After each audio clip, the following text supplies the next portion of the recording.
Hello to you. Thank you for being with us here in A New Life, the series of discussions with Rav Laitman. Hello, Rav Laitman. Hello, Tal. Today with Rav Laitman, we want to understand how we can take our life as social creatures to a better place, me and the society. This is our general topic, and today from this topic we're going to try to understand a little bit more what causes us shame, why we're ashamed, how our interaction with those that are around us acts and operates, and then how we'll be able to take it to the most practical way, the most exciting, and be with us, and it'll be wonderful. Tal, please. Okay, so really, we all lack self-confidence. All of us, even if we're very successful people in society, and even if we are towards outwards appear to be very assured, there's always that place inside of us that we're not secure with ourselves. We talked with many people, we have many questions, and many people are really interested in how to get that true self-confidence, to feel assured with themselves in society. Even once told us about Arik Einstein, who just passed away, that though he was so successful and so appreciated, but in the last few decades, he was really lacking confidence and even avoided appearance because he felt shame, and he was worried, even though he was so appreciated. But the person from within himself, he really has such sensations of being shameful, especially those are that's what happens with such people, especially because they're more sensitive. Also, all their activities in order to kind of cover their lack of confidence, and all the comics and entertainers that stand on a stage with confidence and like that, and they have an image before, and the stand-up artists, they are lacking the self-confidence. So especially a person who's very externalized and shows himself as very secure in himself, it's actually a certain compensation or trying to cover up a certain inner sensation of lack of confidence. Yes, so we wanted to ask, what are we ashamed of? What are we ashamed of? It's not shame, but rather a lack of confidence is a fear of self-harm, that my ego could be hurt, that someone can enter in me and hurt and harm my ego. That's the lack of self-confidence. And therefore, a person that is in an environment in which he feels comfortable and good with them, it's a surrounding of people who are his relatives and close to him, so he's not afraid. That's where he rests. There he can be more what he is. And this is where the whole problem is. The lack of self-confidence is what accompanies us. It's what pushes us to all kinds of achievements. It's what directs a person to acquire something in life, whether it's his profession, his standing, his materialism. It's as much as possible to strengthen himself. For if we were living in a society that didn't awaken in us a lack of confidence, we would behave completely in our life in all the ways, in all fields, completely different, in a freer way. Let's say if we're living in a society that everyone is caring for everyone. Instead of harming each other, we're actually caring for each other. Meaning not just that I won't have a lack of confidence, but I will always have confidence and security. And my security depends on the society, just as my lack of confidence depends on the society. And so this way I actually return each time to my relations with the surroundings, with the environment. And if it's only dependent on this, then I need to correct not the person, but rather his attitude with the surroundings, with his environment. A person and his environment. Someone wrote to us, if my confidence depends on the environment, it's not self-confidence. It's not something that I'm going with it, but it's my feeling. Yes, but as you're saying, but it doesn't depend on me. Is self-confidence something that the environment gives me this confidence, or is that when the surrounding doesn't give it to me? No, a person can't feel that. He only feels confidence as much as he is equipped with the defense and weapons around himself. I have a lawyer, I have a gang around me, I have something. Is this the right behavior? Through this, do we anyway get to confidence? No, no one can promise me that it'll remain this way. I need to all the time be in pressure and to feel all the time and to check others and to see how I am protected compared to them. This is not life. This is, I can take care of my life. I am taking care of only how to be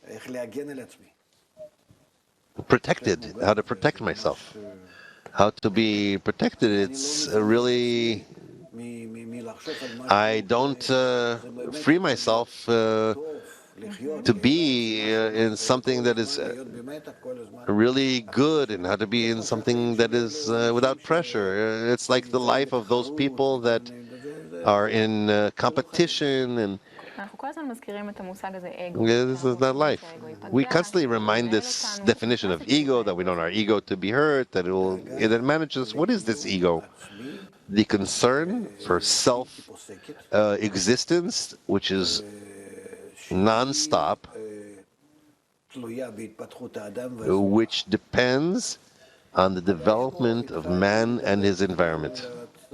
We started to talk about the ego, all in all, in psychology, it's known to us that it's, maybe for the last 200 years, maybe 250 years, when we start to talk about a person being egotistical. Before that, we didn't even identify such a thing. But we had it, but it was in such natural and regular levels that we didn't identify them as ego. As a person, through the technological and trade and industry started to rise to the ability that he rise about himself. It's through the last 100 years, the end of the 19th century and onwards, when people started to get closer to the World War I. And then they start to notice that one's ego grew greatly and it's starting to be excessive. Because our life started to give each and every one the ability to exist above the regular existence, that I can develop, that I can go and be a scientist, engineer, a musician, that I can travel to other countries. That there's regular people. Before that, there were certain castes. There were certain. When I belonged to a certain caste, that's it. I couldn't exit it. And each and every one in his caste, and from zero to the highest elite, each existed wherever he could. If I was born in the royal family, or in the industrial family, or farmers, or a slave, or if I'm a slave, then I'm a slave. But when we broke all those boundaries, these are all the revolutions that we've been through.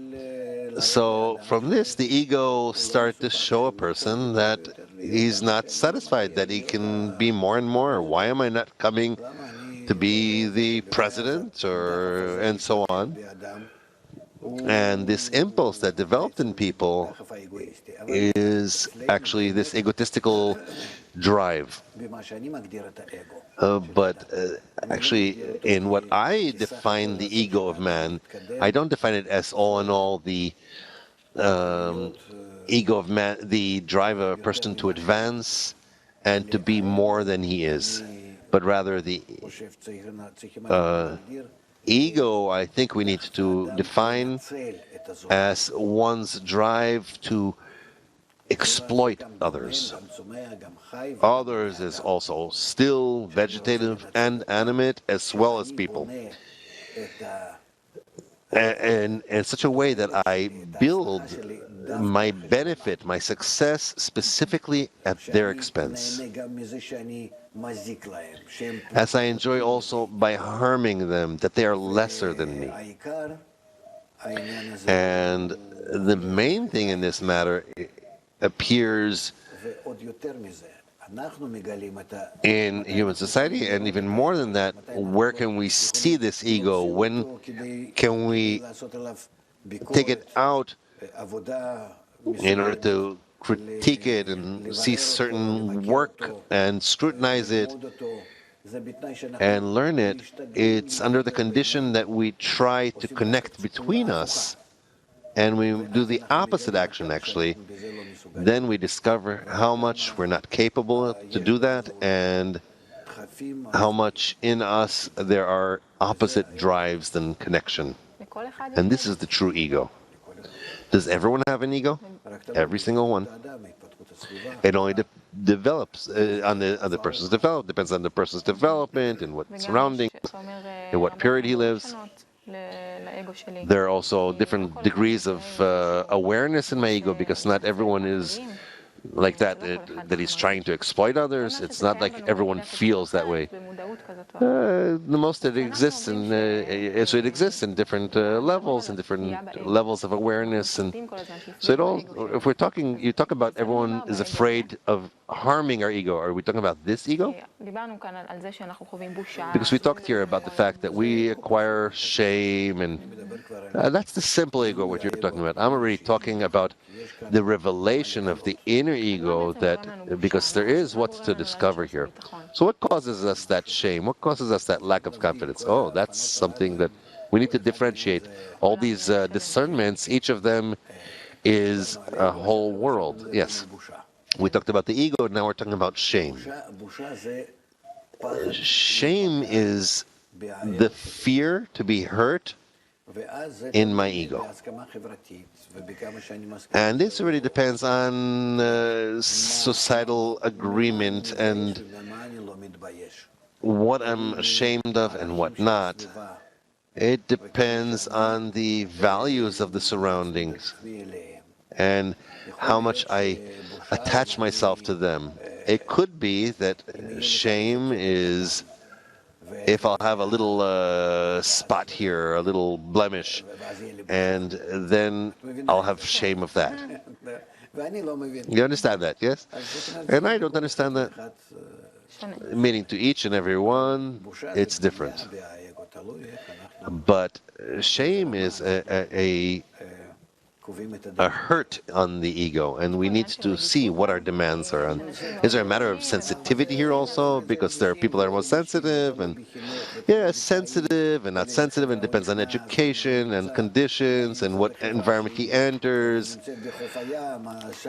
And if he's on the beach, so it's different than the shame that I am if I'm amongst some public relations in a palace where amongst princes and so on. All in all, it's a fear that my ego will be harmed, that which is my whole foundation, my whole sensation of existence. And if we want to rid ourselves from that, we need to get rid of ourselves from the ego and to start rising above it. Rising above the ego is already a problem. Either I rise above it by kind of obscuring it. This depends on the surroundings, on the environment, or that I rise above the ego because I really want to rise above it. And this is already, instead of acquiring the force of reception, the force of reversal. Wait, I am a little confused here. I understand that there's phenomena like lack of confidence and shame, which you defined in the same way, that a person is afraid to be hurt. He's afraid that his ego will be harmed. Then we asked, what is ego? And you described exactly what ego, and you said that ego is some definition that has different layers. But the most basic different layers is not the ego itself. Okay, so you see I'm in some confusion here. The ego is called the desire to fill himself. The desire to fill himself with what? With fulfillment. It doesn't matter what fulfillment. That's called the ego. Now, in the desire to fulfill himself, there are desires like a little baby and a big person, meaning just like by others or not by others. The others can be still vegetative, animate, and people. And if I want it just for my benefit, just like a child that grasps all kinds, takes all kinds of things, we don't associate to him that he's the ego. That's nature, just like every animal. He takes up and that's it. If we see that a big person takes it, it's already something else. If we see that a person does this against my desire, it's very different. And if we see that someone's taking something from me, that he wants to harm me, he doesn't want for him to have. It's not just that he's like a thief there for the sake of heavens. He's stealing, he needs it. That in order to fill himself, he's taking from me. Yes, but no. It could be that he's stealing from you because he wants for you to lack. Not that he enjoys by harming you. So that's called a super egoist. It's not super yet, but it's already, there's even more advanced than that. Okay, so I understood that there is here, so the common denominator here, if I understand your things here, that the common denominator of all these levels in the human ego is the desire to fill myself, which leads me to certain actions. Like you said, you gave us several examples here. So when one feels shame, what is shame? Defined in relation to that, what is shame? I'm afraid that what will happen? That your ego will be harmed. It will be hurt. What is that my ego will be hurt? That I won't be able to fill myself? Not only that you won't be able to fill yourself, but that you will feel that you are lesser than others. Why is that important? Because in that you're nullifying your I, meaning your existence in general from this world. That you will be told, you are really nothing. It's like you don't exist. Yeah, no one considers you. No one takes you into account, that they forget that you even exist. And all in all, what need is there in you? And more, you feel that you're being erased from reality. Your I. And thus one can be brought to a state in which he's willing to truly lose his life. Because he feels that there is no place that he can be in life. And because this attitude can truly erase yourself. You need to feel that you're in some place in life, in the air, that you have a certain standing in the whole society. But actually someone is going and harming that. They're saying you're not worth anything, you don't know anything, you're like this and like that. And then it brings you to a state in which you're zero. Meaning if you're controlling and you don't exist in the world, then this is what you're brought to. And then what do you really have to do to really finish your life that way? Because they will already erase you. This is the biggest fear actually considered. Yes, it is. And here's the question. As much as he appreciates the society, as much as he appreciates himself, and he needs to put himself in a higher role. I understand. It could be that everyone, the whole world is telling you, you are evil, you don't understand anything, and you're only causing harm, and so on and so forth. But I hold on to a certain high goal, a special high goal, and then it's clear to me that they don't understand who I am and what I am. And then I forgive them and continue on my own. And it's not awakening in me any lessening of a degree of mine. If I understand these matters, there's a certain balance of forces here, a war, a battle between a person and the society.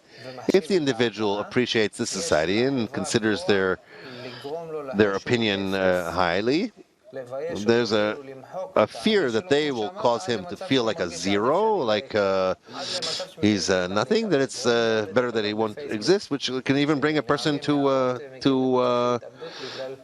suicide. We see this also on Facebook, that youth come to a state where they commit suicide because they were shamed by others. It's kind of like a small epidemic. I understood that, and we see this in the field. And this is done directed by each and everyone. If one does not hold on to some idea which is above the societal life, you can see this, take it away from any person and to erase him. And therefore, this is the biggest fear, that one will be ashamed or shamed. Okay, so far I understood. But you said that there's an ability for a person to define for himself a certain individualistic perception of life and goal, which will give him a certain immunity, and then though people around him will try to erase him and to shame him, he will somehow manage to bring himself above all of that. This is special people, which define to themselves a very upper goal, that even though people didn't understand him and will raise him. For example, what goal? This is some special scientist, a special composer, a special artist. There were such things in history that philosophers once in history, it could be, or that he wants to go for a special role in life. I don't know, let's say I also did this. I decided that I'm not dependent on the society and going to disseminate this method in what I'm in. And then whatever they talk about me does not hurt me. I only hear it in order to adapt myself to the society in a place from my work, so that the society will be able to understand this and feel this. And that I'm not dependent on the society, but I have of my own. I completely isolate myself from the society in this. The simple key sentence here is that I'm doing what I'm capable, and that is me. Meaning I protect myself in such a way that this is me, and this is my goal, and this is how I work, and this is how I do. And I hold on to the fact that this is my way in life, in the world. Now, all the criticism, please, you can pass it upon me. But I hold on to this goal so highly. I needed so much to be connected to it that nothing that will arise won't disconnect me from it. And I am several levels above the criticism upon me. Let's go back to the definition that we started with, which is self-confidence. So it comes out that there's two types of situations with self-confidence. One is you in a society that broadcasts you support and encouragement and relates to you in good, and then you feel confidence, that you have confidence, but you have to play according to the rules of the society. The second option is that without any relation to what the society projects to you, and then one does not to be considered in it. Yes, you yourself strengthen your faith so dearly in what you're doing. I'm doing what I can. This is me. This is my goal. This is my way in life. And in other words, I don't disregard anything you tell me, and this gives me self-confidence from myself. But the force comes from within, from yourself.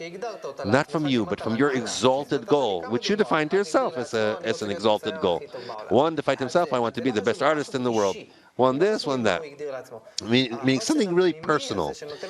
And this strength, this inner immunity that he had defined for himself, or strength that gives himself, that he's higher above anything that the society will say, and he has from within this self-confidence. Now, my question is, can one, you told me in the beginning that you start to depict this second option, that one can protect himself from this negative projection and shame, and for his I to be erased, and his life and his goals.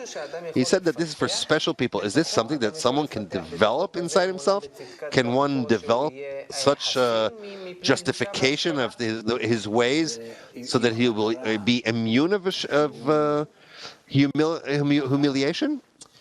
If this is a goal that one has is so high that it can be higher than all of society, basically from this whole world. I'm not talking about the goal. I'm talking about if Tal will choose, let's say you gave an example that a person wants to be, I don't know, a big composer. I don't know about the big composer, but let's say that those people who decided that they want to be great composers, they may have gotten negative feedback and it didn't cause them, and they became the greatest composers. For like many times they get the approval only after their life. No, in their life they didn't succeed in their lives. And that's also that only later people become famous. Take Liliani. He lived without even a piece of bread. Today, one picture of his, if you sell it, it's enough for you to build a palace and to live like a king for all your life. Okay, and a classical example that in his life the society didn't appreciate him. After his death, they did. Now we'll talk just about his life, because I'm not interested about that. I'm just interested about how his life and how it projects to us. Let's say I'm that artist, and also Tal. We both want to define ourselves a goal. I want to be the greatest artist in the world. It's not the greatest in the world. That's also not the biggest. The biggest, you're comparing yourself to others. That's not the right definition. Okay, what? Yes, I want to express myself, and not towards the world at all. It's really important. It's a point that I am not dependent on the society, and I don't define my attitude towards them, the biggest or the smallest or anything like that. Meaning I take the goal, and it's not me and not the goal are not connected to the world, to the public opinion.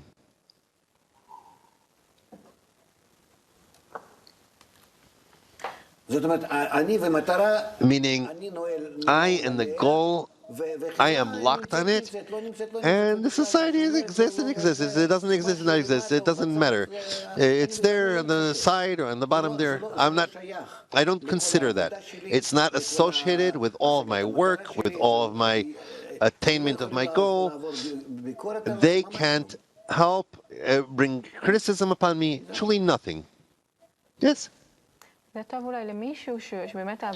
This is good maybe for someone that really his work is isolated, like an artist who can work alone, or why can't it be for each and every one? Because many people that I know that are really engaged in professions.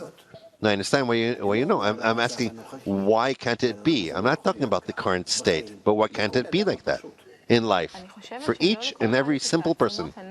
I think not everyone has that persistence to strengthen himself and to be persistent, and he's very influenced and very sensitive, and maybe it's hard for him to believe in the justification of his life. Let's say I'm a organizational advisor, and so I feel like I can bring something like that, but the organizations don't think that I have something important, and they don't think and they don't want really to take me. In the end, maybe I'll start something think that maybe something is wrong with me, and maybe I'll lose my confidence in my way.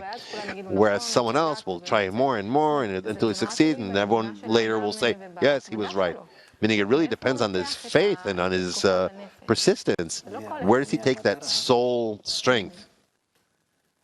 From the goal, or that he needs a society, a special society, which will isolate itself from all in all humanity, and by that society he'll receive an appreciation. He receives a special place. He gets special strengths that this society will be, in his eyes, important more than all of humanity, and then he has a mini humanity, which is his society, and society, and he basically advances that way. Meaning, this is under the assumption that I have such a society, and then I can do that. Yeah, it's much easier that way. But even if not, it's like that artist or someone like that. There were such examples. It needs to be a person who's very strong, because it's not simple to stand. Yes, this is truly for those individuals, those virtuous individuals. But we are in a situation where the demand for confidence, the demand for annulling the fear from harm, from shame, from all these negative feelings is so powerful in a person that it only shows to us that this ability to rise can be in each and every one. Why? I didn't understand. Why, yes? Because we see it from the negative things that each and every one feels. If we discover it, it's a sign that we can overcome it. That we can build such an environment in which a person will feel enough confidence in order not to be harmed and hurt from the external society. Okay, so and this is through small societies. We will calm people and bring them to a state in which they will feel good, that they will feel that there is a reason to develop and where to develop to in such a society that gives support and encouragement. And this way we can come to the state that the whole world will be like that. And this is an interesting principle. If I discover a certain problem, there's a sign that there's a solution for it. That's clear. That's a very interesting assumption from the natural. Yeah, we do not put a boundary before a blind man. Meaning, if there's a difficulty, it's a sign that it can be solved. Let's say we talked so far about a mature society, where I gave the example in Facebook with youth and suicides, and let's say we go a little further. Let's say I'm a young child. I don't know what age children start to be aware of themselves, but let's say I'm in an age where I start being aware of myself. I don't know when it exactly happens. And I start to pay attention that in my interactions with, let's say I'm a child, and my friends around me in the kindergarten or the school, that there are things that sometimes I'm ashamed, that are shy. Let's say I come to you and I say, grandfather, dear grandfather, you understand everything. I'm telling you something about something that really caused me to be ashamed. The children shamed me, humiliated me. What could you advise to me that will give me an inner strength to not be so hurt from all sorts of interactions around me, from the attitude of others towards me? Because maybe they're shaming me.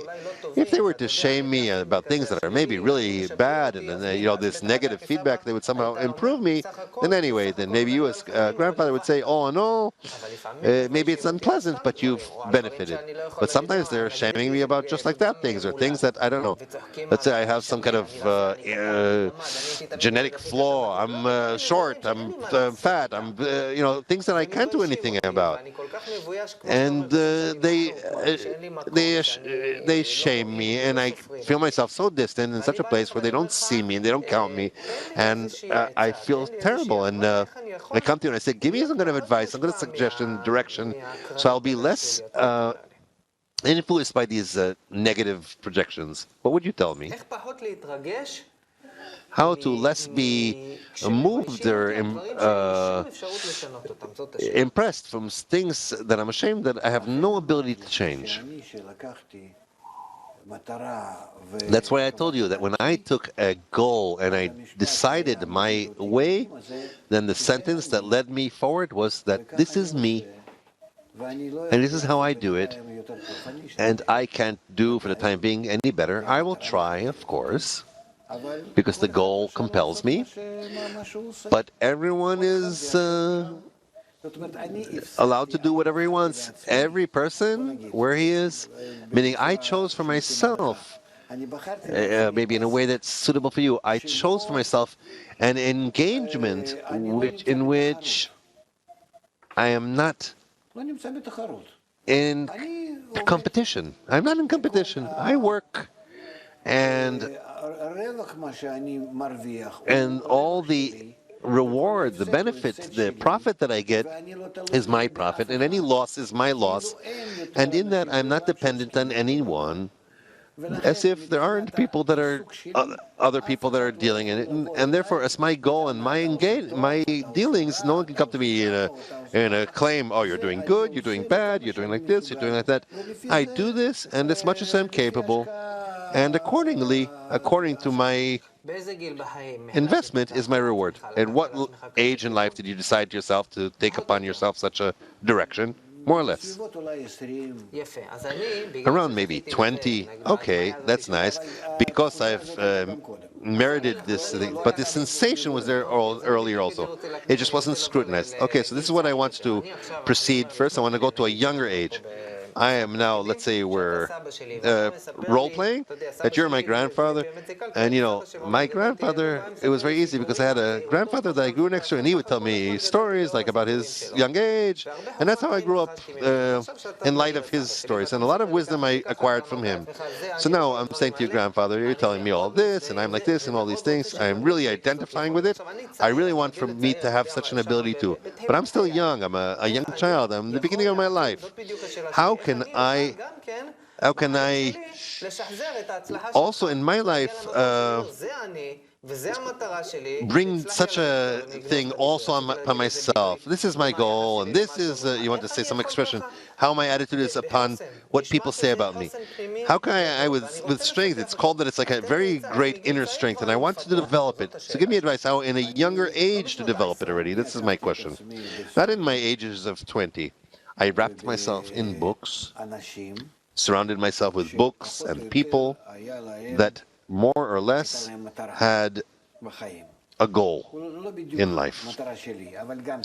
Not exactly my goal, but also to know the essence of life. What is life? The secret of life in the way of science and all such cases.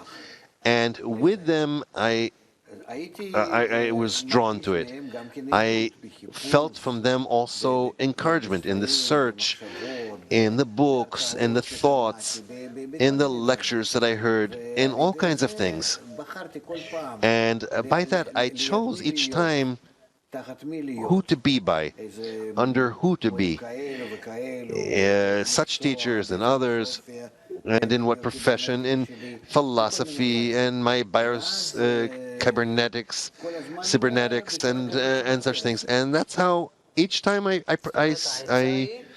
kept myself, meaning that the advice is that if you have to have a small society, a group, meaning against the common thing that can disregard you and degrade you, and you need to add other factors around you, people that think like you. Well, at least their paradigm is like as such, and this will strengthen me. Why, by the way, if I'm next to one or two, three people that think like me, it will give me that strength against maybe the fact that the rest of the friends will humiliate me and disregard me. Let's say, why, when I'm next to someone and I'm not alone, it kind of immunizes me against that general opinion. Because here, between you, there's a small social agreement, but it can be very powerful, that you're special. You must nevertheless battle against the big environment, the big world. So you need, nevertheless, to, if you're not going about money and control and other materialistic goals, but rather you're choosing, let's say,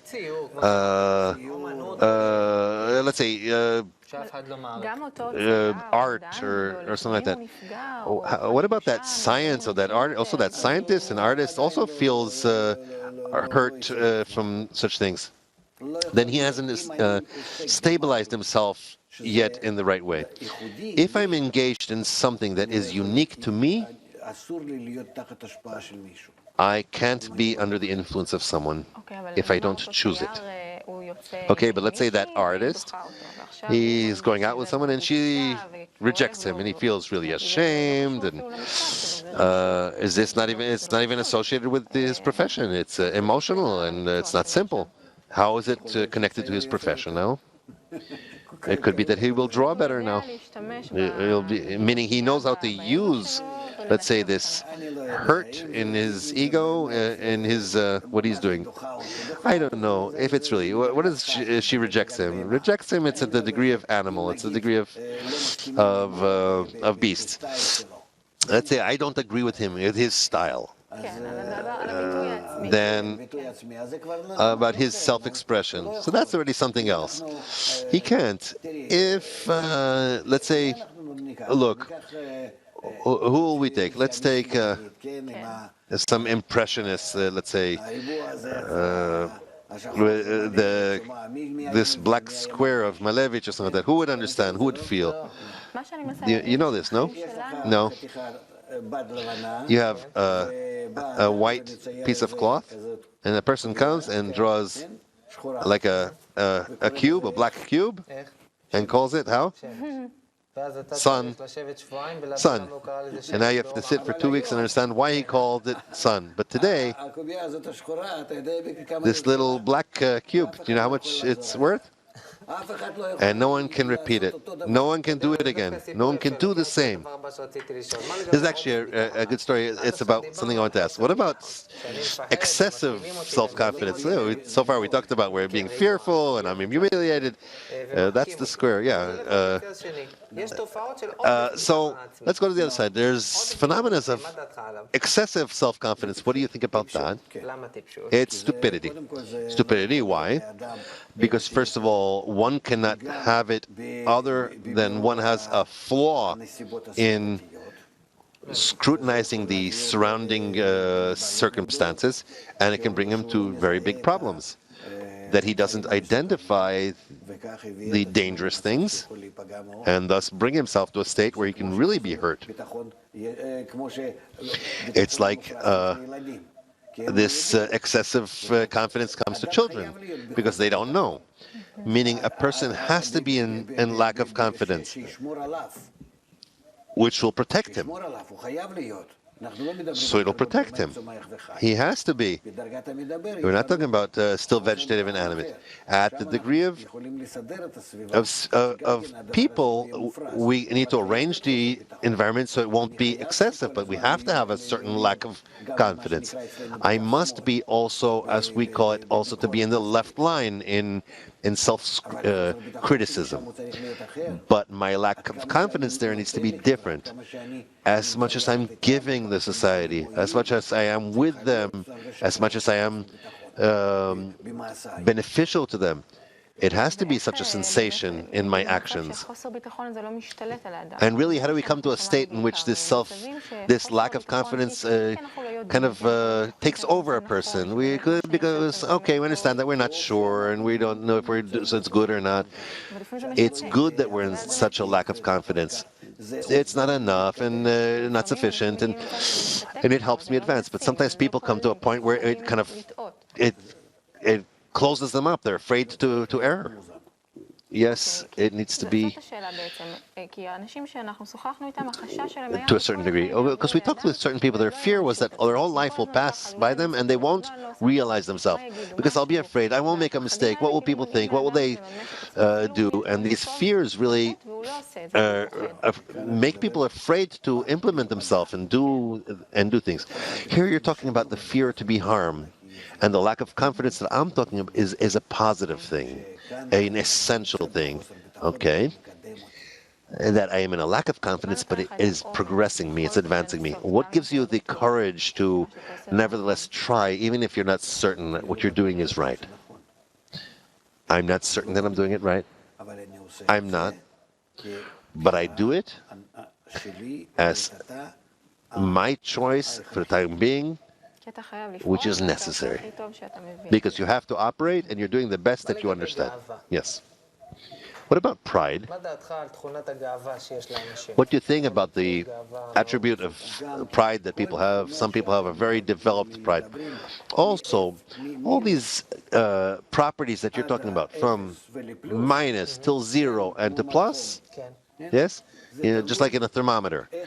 It depends on how we use each and every attribute, either in a negative way or a positive way. What does it mean, let's say, in pride? Pride could be just that he's that it's not balanced, that it's excessive. He's not doesn't understand where he is. What are you proud of?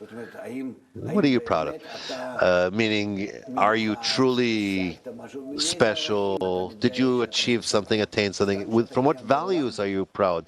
That you, just that you exist in the world? That you have a longer tail than mine?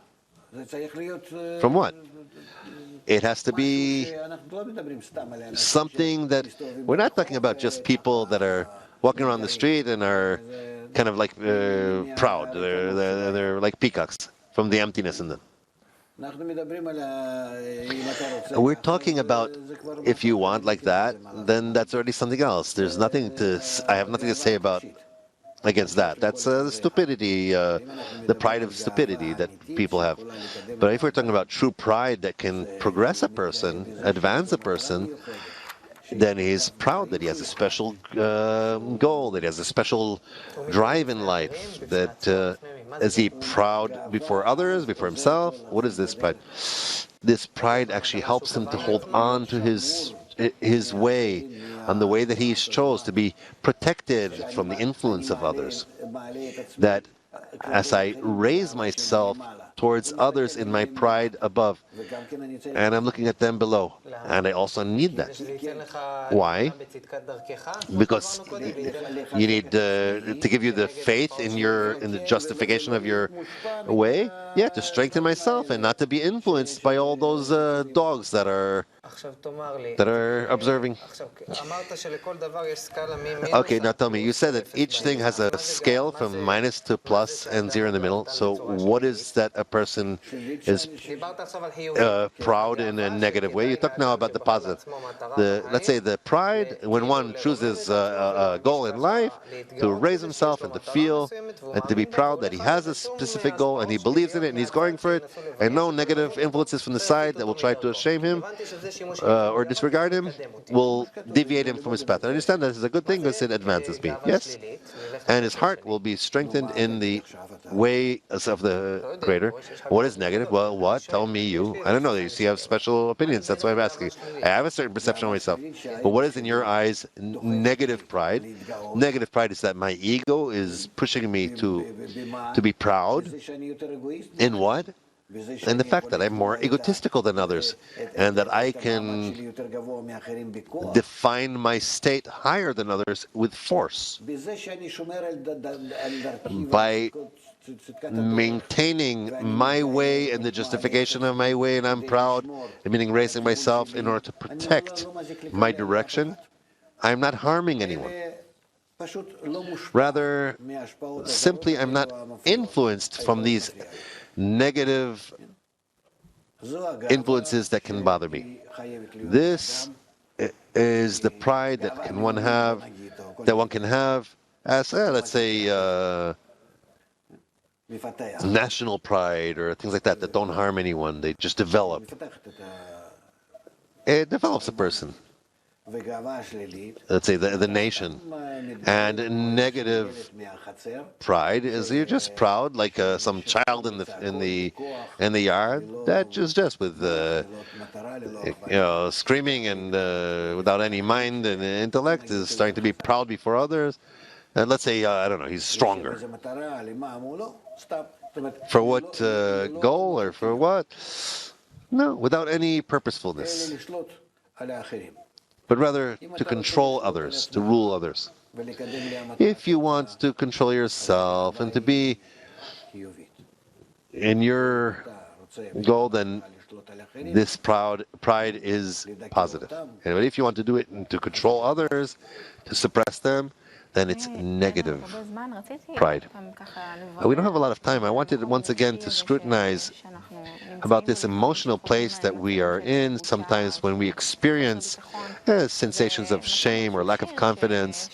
And we found a certain song that children sing, and it has a few paragraphs, but I'll read like one paragraph and you'll see it'll give an example. There's a child that's singing, and he says, yesterday in the neighborhood, they played soccer. I went down there running, but no one wanted me on their team. I almost fell down into a hole of shame, but the moment before I started to fall, I felt a sensation. And I was reminded that exactly just like I am, this is good, that I'm whole, and nothing lacks in me. This is how it's good. And each of us has some inner child in him that really is not wanted, that is hurt, and he almost enters into this hole of shame. And I want to scrutinize once again, especially when we feel this state, our sensations our emotions are already working, and we're emotional creatures. How do we fall from that hole? To not kind of eat ourselves up and not to reenact these sensations over and over. What's this life saver that can kind of keep us, protect us from such sensations that awaken in us? There's no chance. Those lines that you read are not realistic. They're not realistic. It can't be that the society disregards him and degrades him and he holds himself. How? All in all, we are in a balance of forces. All in all, in a system which is all forces. Positive forces and negative forces. So from where does this child find this positive force? What strengthens him? What gives him this positive force? Where does it come from? It's just someone wrote that doesn't understand the elementary psychology. So if we want to strengthen a boy or a child or a person, what can we give him? What kind of tools can we give them in order to help? Only a stronger surrounding. It could be bigger or smaller, but it needs to be a different environment where he is loved and supported, where he is wanted. It can't be any other way. You see that the whole world is suffering, and everyone is looking for love and connection and support. We're talking about the fact that we need to learn how to love ourselves and to accept ourselves so that we won't be harmed. Yes, that's even worse. If I love myself, then I'm harmed even more. How can it be? It's not right. It's the opposite. We need to raise him to a state in which he will rise above his self-pride, above his self-love, above his hatred to others, above all these drives that are inside the ego, which is less ego. Yeah, we talked about this in the beginning of the discussion, and we return nevertheless to the ego. If a person kills his ego in some way, so in that he becomes a human being, just as we spoke, I think in our previous discussion, he becomes a human being that supposedly has no place. He's free, he's like air. This is the big fear that if he was harmed, no, he can't be hurt by anyone. He is truly free. He is truly free. Therefore, if one kills his ego, he truly becomes free. It's like eternal. It's like he feels like nothing harms him. Because earlier when we said that when one's ego is hurt, he feels like he was erased, that he has no place, then he doesn't suffer. Now you're saying, on purpose, I'm going to kill my ego. I'm going to put my ego to death. And it's like I become something that I'm afraid of, because hurt of the ego is like I've been erased, like I have no place. So let me erase myself. Yes, well, that's what I'm saying.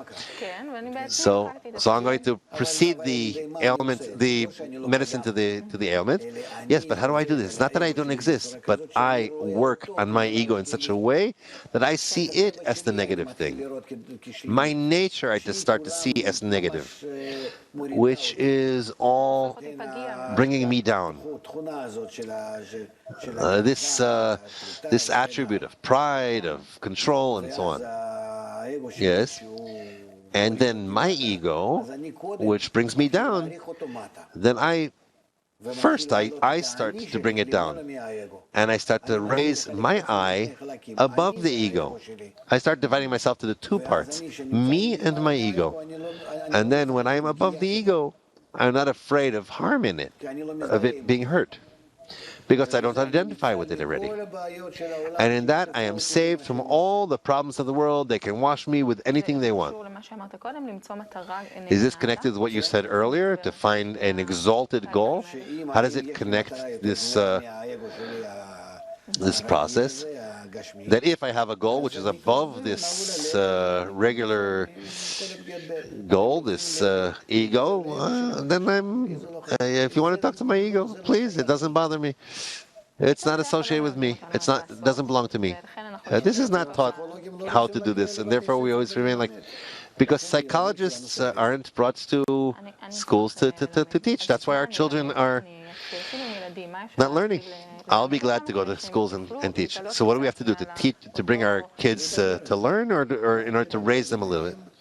Just to talk between them in an environment, in a circle, so that they will be able to feel slowly that they're not talking about themselves, but beyond their nature. Not each about the other, each about himself, or not about himself, but about some image that we're drawing between us. Let's talk about it. Who is the person? What does he have? All sorts of things. Problems, aspirations, inclinations. What is it? What are you teaching them? What are you teaching about a human? Physiology? Yes, and sex. Lately, in schools. But inner psychology, you're not teaching. Therefore, they're coming out in a warped manner from all this study. So about the inner psychology, I must scrutinize one more thing here. You said that if one deadens his ego, he becomes free. What do I need to put to death here? What is this ego? The desire to enjoy life more than everyone and above everyone, to be with pride, with control, and everything above others. That's the ego. Egoism. And the opposite is altruism. Well, then what, you want to be lower than everyone? No, altruism is that egoism is that I want to receive from everyone and as much as possible, and as if for others not to exist, only to serve me. And altruism is the opposite, that I'm willing to serve everyone, and I see that this is the most desirable state. That also needs to be scrutinized. It's not so simple. So what exactly do we need to deaden? What do we have to kill here? You said I have to kill. I don't know what exactly I have to kill. We don't need to kill. No, but we need to come to a state in which you don't want to bother others, like we talked about. It's don't do to others, to your friend, what you don't want to be done to you. And then no one will be able to harm me. Why? It's exactly opposite. You said, because if you don't harm anyone, no one will be able to harm you. So what's the connection? And so it's like you're selling me an insurance policy that I don't know how it works. Well, it's happened. How does this happen? When you raise yourself to a degree in which everything that comes to you, it's like you don't absorb it. You're free from it because your thoughts are not about yourself. How can you keep yourself and protect yourself to not harm others? Meaning something bad will come to me and I don't pay attention to it. No, you don't feel it at all. You will feel it, but your ego won't feel it. You confuse me a little bit. A summary that if your thoughts will be for the sake of others, at least if you're at a degree of zero, not in minus like in the scale and not in the plus, but in zero. If you relate to others in all the time in a state that you don't want to harm anyone, that to let everyone have freedom from your presence, so that everyone will feel you as something very not pressing, not demanding, not anything. In that, you come to a state in which you can't be harmed by them either. Why? Because you only want for them to feel good. Even if they're pressing on you and all kinds of bad things, you're revealing yourself as as contributing, as not bothering them. So why won't I be hurt if they're hurting me? But you're working on it in order to be amongst them as if you don't exist. Free.